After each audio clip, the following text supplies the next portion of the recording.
I went from 200K on Spotify in 2019 to 25 million to 65 million, down to 45, and now 35 million in 2023.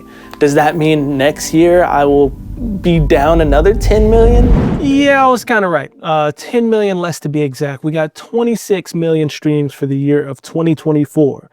And to be quite honest with you guys, I'm feeling totally fine with it. Let me explain why. So every year with Spotify Wrapped, I usually do this video where I just kind of recap the year, tell you guys what I think happened, and tell you guys what my plans are for the future. I wasn't gonna do it this year, but I got this comment on Instagram that said, I thought you weren't gonna post it because the streams were less. Please still do that yearly video you do. And I was like, you know what? You're right, bro. Because when I got my Wrap and I saw 26 million streams, I had no negative thoughts whatsoever because I guess I already knew it was coming. I didn't even really debate like, oh, should I post my Wrap? It's less than last year. Maybe in the past, like when I was really top of my game, this was something that worried me. But at this point, I'm not really tripping. This is kind of the first year where I saw the decline and I was like, okay. And there's a few reasons why. The first reason is I didn't have any viral songs this year, period. Like not one. Usually I might have at least 1 or 2 songs that kind of go viral on some kind of social media platform. Last year it was the Boondock song, but this year nothing. 2, I think I only got into like 1 or 2 editorial playlists this year, and I think it was just jazz vibes, honestly. I don't recall getting into any other big editorial playlists. So there's that. And the third and probably most important reason why I just did not care as much is because I kind of shift my focus a little bit this year. I still release music, but I kind of just did stuff that I was happy with.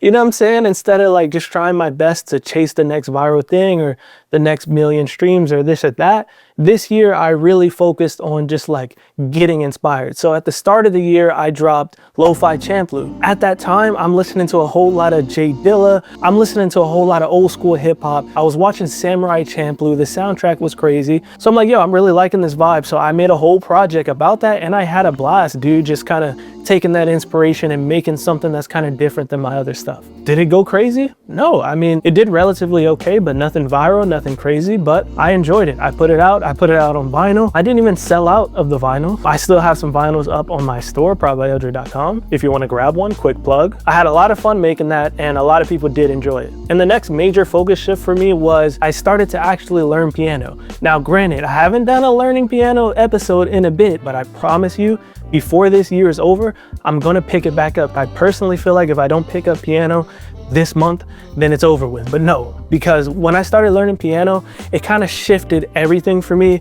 I started listening to a lot of ambient stuff, piano stuff, and I really fell in love with it. So I dropped a few ambient songs and I'm working on an ambient album right now, and that's been super fun. And then on top of that, as I was learning piano, I realized, bro, I'm always doing my flips, Steven Universe, Dear Guitar, Married Life, all these songs that are inspired by my favorite TV shows and movies. And I'm like, bro, now that I'm learning piano, I'm starting to feel more confidence and I really want to start pursuing whether it's film scoring or just in general getting more into that TV and movie realm, or just pushing really hard to get my songs into these things. I've done sync in the past, but it's always just been, you know, I did my thing online, agencies found me, reached out to me, and I had these opportunities here and there. But I've never been the one to actually make a reel and like start submitting to these things or whatever. Haven't done any of that, so that is something I'm really interested in pursuing. And then just another overall mental shift is I just look at numbers differently. Granted, for me, I'm about my money still. Like that's something that I can never just let go of. So I made sure to like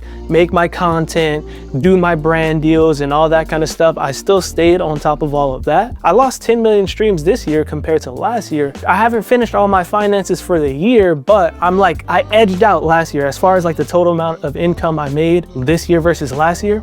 Didn't change. It even went a little higher because of certain things I did, certain things I focused on. So for me, as long as my money is good, I'm good. Granted, the streaming and all that kind of stuff is my first and top source of revenue and most consistent one at least. It's still a huge focus for me, but the exact numbers, I just don't obsess over it as much.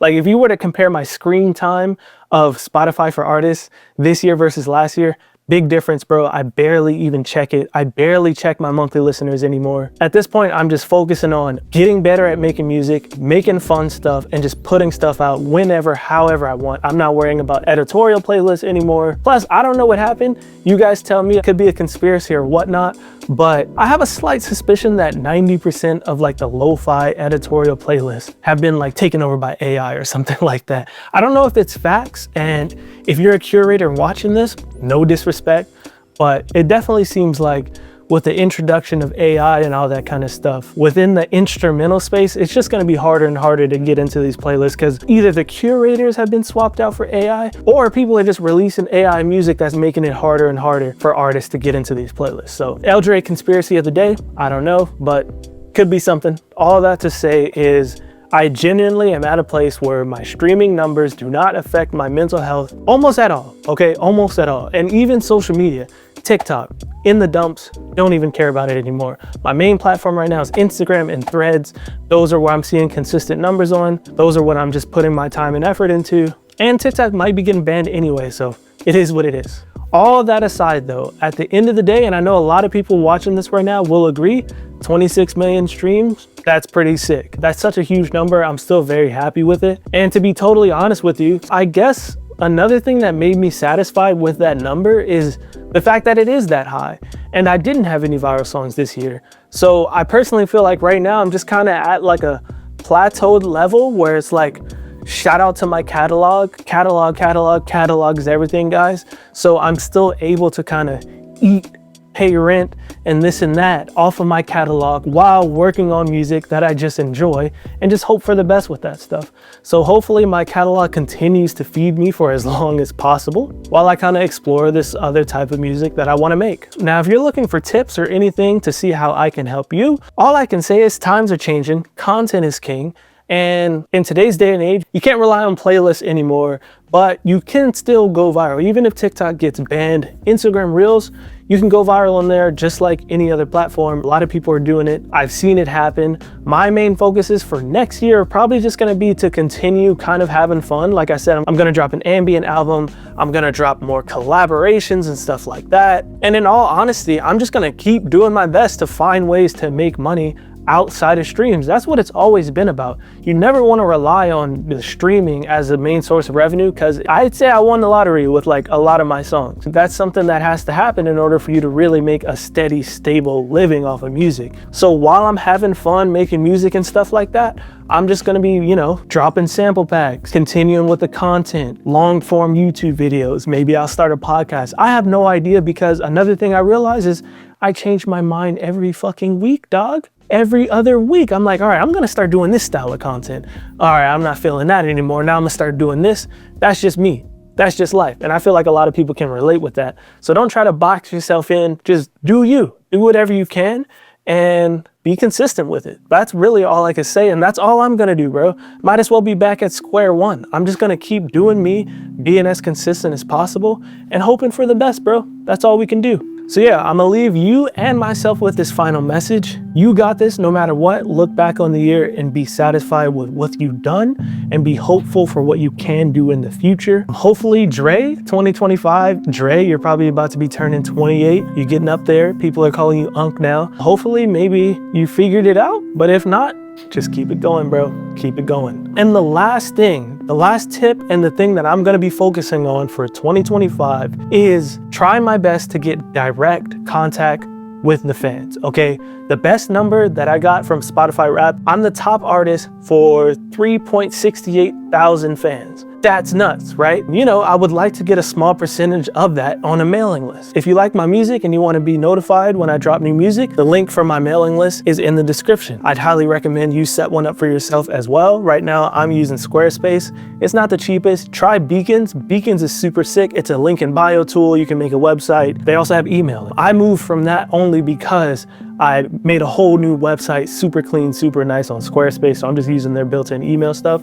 But yeah, do an email list and do whatever you can for whether you go viral, whether anything happens, try to get people on the mailing list so you can start having direct contact with your fans, because all you need is like a solid 1,000 core fans, and that should have you set for life. And I'm still working on that. I'm the top artist for 3,000 people, but I don't even have 1,000 on my mailing list right now. So You know what I'm saying? Let's find them. Let's find the people. But yeah, that's it. I hope you got something from this video, and I appreciate you. Catch you in the next one. Peace.